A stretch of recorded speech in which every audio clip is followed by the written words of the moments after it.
Beralih ke informasi lain, pemirsa, ratusan tukang becak menggeruduk Pendopo, Kabupaten Tuban, Jawa Timur. Mereka memprotes kebijakan Bupati Tuban yang mengizinkan bus rombongan peziarah menempati halaman pendopo setempat untuk area parkir. Hal itu dinilai mereka merugikan para tukang becak karena kehilangan penumpang. Ratusan tukang becak yang biasa mangkal di Terminal Wisata Sunan Bonang ini ramai-ramai mendatangi Pendopo Krido Manunggal, Kabupaten Tuban, Jawa Timur. Mereka memprotes kebijakan Bupati Tuban, Fatul Huda, yang dinilai merugikan mereka sebab mengizinkan bus pariwisata rombongan peziarah menempati area parkir pendopo setempat. Dalam aksinya, para tukang becak ini menuntut Bupati Tuban untuk konsisten dengan aturan parkir yang sebelumnya telah dibuat dan disepakati, yakni setiap bus rombongan peziarah harus parkir di Terminal Wisata Sunan Bonang di Kelurahan Kebonsari, Kota Tuban. Namun hal itu justru dilanggar sehingga membuat ratusan tukang becak kehilangan penumpang dan merugi. Melalui pertemuan tertutup disepakati adanya kompensasi kerugian sebesar 1,5 juta yang diberikan kepada para tukang becak. Setelah itu ratusan tukang becak ini akhirnya bersedia membubarkan diri.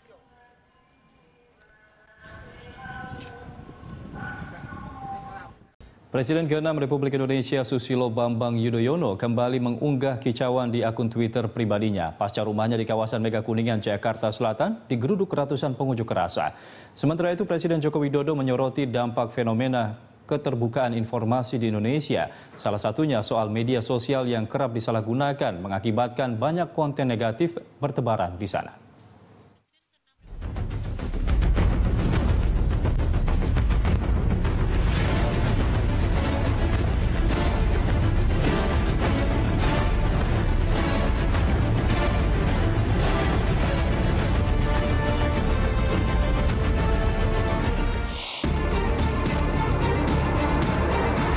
Presiden ke-6 Republik Indonesia Susilo Bambang Yudhoyono kembali mengunggah kicauan di akun Twitter pribadinya. SBY memberitahu followersnya bahwa rumahnya di kawasan Mega Kuningan, Jakarta Selatan digeruduk ratusan orang pengunjuk rasa. Menurut SBY, mereka menggeruduk kediamannya di kawasan Mega Kuningan, Jakarta Selatan sekitar pukul 14.30 waktu Indonesia Barat. SBY menuliskan, unjuk rasa tidak diperbolehkan menyasar rumah pribadi. Dirinya juga mengatakan tidak ada informasi apapun dari polisi mengenai unjuk rasa itu. Lebih jauh, SBY bahkan menyinggung Presiden Joko Widodo dan Kapolri Jenderal Pol Tito Karnavian. Massa yang datang menggunakan 11 bus besar dan 2 kopaja itu dituding sebagai bagian dari provokasi dan agitasi terhadap mahasiswa. Mereka antara lain menyebarkan selebaran bertuliskan menolak dan lawan isu SARA dan seluruh upaya adu domba rakyat serta tolak dan lawan organisasi radikal yang anti Pancasila. Beberapa saat kemudian, massa membubarkan diri sekitar pukul 14.45 waktu Indonesia Barat sesaat polisi datang. Pasca berkicau di Twitter, hashtag saya bertanya menjadi trending topik. Beberapa netizen mendukung, beberapa diantaranya menyatakan wajar dan tak sedikit yang menyayangkan tulisan SBY tersebut.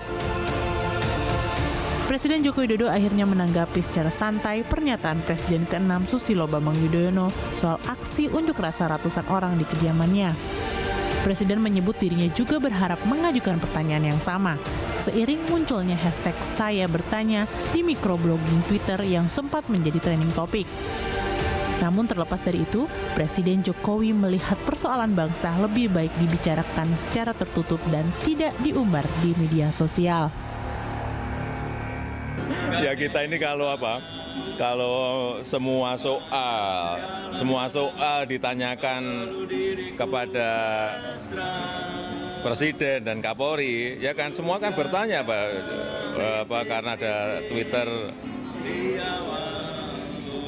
Saya bertanya pada Presiden dan Kapolri, semua jadi bertanya sekarang. Saya lihat banyak pertanyaan tentang segala soal. Nah terus saya sendiri tanyanya ke siapa?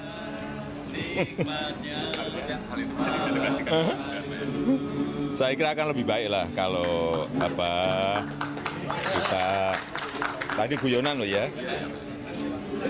Lebih baik apabila semua hal yang berkaitan dengan negara itu dirembuk, dibicarakan dalam forum tertutup. Sementara itu, Wakil Presiden Yusuf Kala menyayangkan aksi massa di depan kediaman SBY. Menurutnya, aksi tersebut merupakan perilaku tidak terpuji terhadap pemimpin bangsa. Prihatin dengan situasi itu, kita juga harus mempunyai suatu perilaku yang baik, menghormati para pemimpin, ya, sesuai dengan aturannya. Kalau soal perlindungan, mantan presiden, wakil presiden itu tetap mendapat perlindungan pengawalan dari Pas Pampres. Seorang mantan itu bisa ya dikawal 60 orang. Oh iya, sesuai aturan. Pasca insiden tersebut, Kepala Staf Kepresidenan Teten Mas Duki meminta mantan Presiden Susilo Bambang Yudhoyono tidak perlu khawatir. Pasukan pengamanan presiden yang disiapkan negara mampu mengamankan semua mantan presiden beserta keluarga. Sedangkan terkait munculnya dugaan aksi unjuk rasa digerakkan pihak tertentu, pihak istana membantahnya. Tidak ada provokasi itu. Itu kan terbuka, pertemuan mahasiswanya ratusan begitu, 1000 lebih gimana. Siapa yang berani melakukan provokasi di depan umum segede gitu? Kan pidana. Hak lah, kan sampai sekarang juga mantan-mantan presiden itu dapat pengamanan kan dari pemerintah. Saya kira bukan isu itu. Jadi nggak perlu dikhawatirkan gitu ya? Ya iyalah, saya sih nggak usah dikhawatirkan karena itu kan kewajiban negara melindungi mantan-mantan presiden. Mengetahui rumah SBY digeruduk mahasiswa, Polda Metro Jaya langsung melakukan penyelidikan. Polisi menyebut aksi tersebut tidak berizin. Sejauh ini polisi belum menahan seorang pun peserta aksi. Polisi hanya menyita sebuah mobil yang berada di lokasi kejadian. Rumah Bapak SBY ya, kan 100 meter dari kediaman.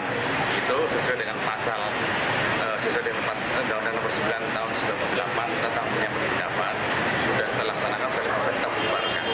Karena tidak memberikan pemerintahan dari Indonesia, kita bubarkan.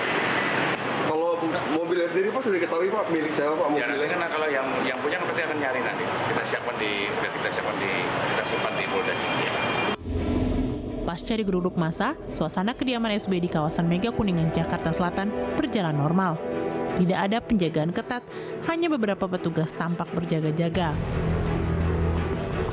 Sebelumnya, Presiden ke-6 itu sempat mengeluhkan adanya dugaan penyadapan, seperti disebutkan tim kuasa hukum Basuki Cahayapurnama di persidangan. SBY kemudian meminta aparat penegak hukum dan Presiden Joko Widodo bersikap. SBY juga menyatakan keberatan jika disadap.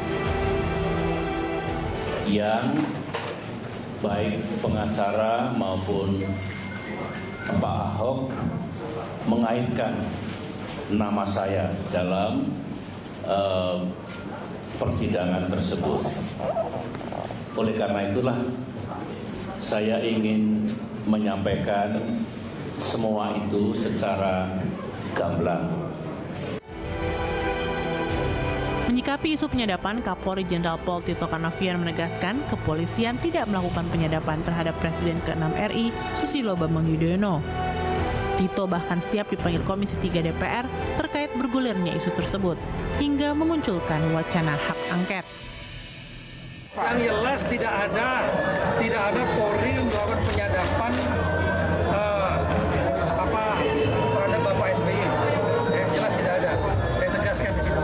Kalau dipanggil DPR siapa? Siapa itu? Nggak ada masalah ya Pak? Itu nanti setelah tiga nanti memang kita akan ada rapat dengan DPR dan Komisi 3. Hubungan Joko Widodo dengan Presiden ke-6 RI Susilo Bambang Yudhoyono penuh dinamika.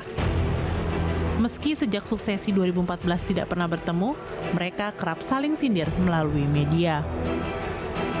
Saat belusukan selama 13 hari keliling Jawa yang dikenal dengan SBY Tour de Java, pada Maret 2016, SBY mengkritik pemerintah Jokowi seolah-olah membalasnya dengan belusukan ke proyek Wisma Hambalang yang mangkrak akibat korupsi. Sementara pada aksi demo 4 November 2016 berujung ricuh. Presiden Joko Widodo menyatakan ada aktor politik di belakang aksi itu. SBY kemudian membuat pernyataan terkait hal itu. Dalam kesempatan lain, Presiden Joko Widodo dan SBY berbalas tanggapan tentang banyaknya isu dan hoax. Dan kemudian SBY merasa disadap karena ada pembicaraannya dengan Ma'ruf Amin dipersoalkan Ahok dalam persidangan. Atas pernyataan penyadapan itu, Presiden Joko Widodo juga memberikan jawabannya. Kegaduhan yang terjadi pasca munculnya sebuah pernyataan di media sosial menunjukkan telah terjadinya pergeseran dari media arus utama mainstream ke media sosial. Menurut Presiden, media sosial saat ini telah menimbulkan ketergantungan baru di semua lini kehidupan. Saat memberikan sambutan dalam Hari Pers Nasional di Ambon, Maluku, Presiden menyebut medsos tidak ada yang mengawasi. Sedangkan media mainstream lebih bisa diajak berdiskusi. Kondisi itu semakin mengkhawatirkan seiring maraknya pemberitaan hoax di media sosial. Oleh karena itu, Presiden meyakini media arus utama atau media mainstream tetap memiliki peran penting bagi pembangunan di tengah maraknya pemberitaan hoax di media sosial. Media sosial menjadi kegandrungan baru yang luar biasa, tidak hanya di kalangan masyarakat. Sekarang semuanya main medsos. Masyarakat, bupati, wali kota, gubernur, menteri, presiden, semuanya main medsos. Ada yang senang nge-tweet, ada yang senang main Instagram, ada yang senang main pad, ada yang senang main Facebook. Semuanya gandrung media sosial. Berkembangnya media sosial merupakan dampak keterbukaan yang semua negara menghadapinya. Hanya saja harapan agar media sosial tidak memberikan dampak negatif masih sulit terwujud ketika berita hoax merajalela. Namun seiring waktu, pemberitaan hoax juga akan mendewasakan bangsa Indonesia. Masyarakat akan mampu memilah berita mana yang benar atau tidak. Menurut Direktur Populi Center USEP S. Ahyar, upaya memerangi berita hoax akan jauh lebih bijak jika disampaikan dengan pernyataan yang baik. Caranya, dengan mengajak pemerintah, masyarakat termasuk kader partai memerangi berita-berita bohong maupun fitnah. Kini, semua pihak memang harus ambil bagian untuk menghadirkan kedamaian di bangsa ini, termasuk mengatasi penyebaran berita hoax. Jangan sampai pernyataan-pernyataan yang muncul justru menimbulkan kegaduhan yang dapat memperpanas situasi politik nasional. Tim Liputan Berita 1.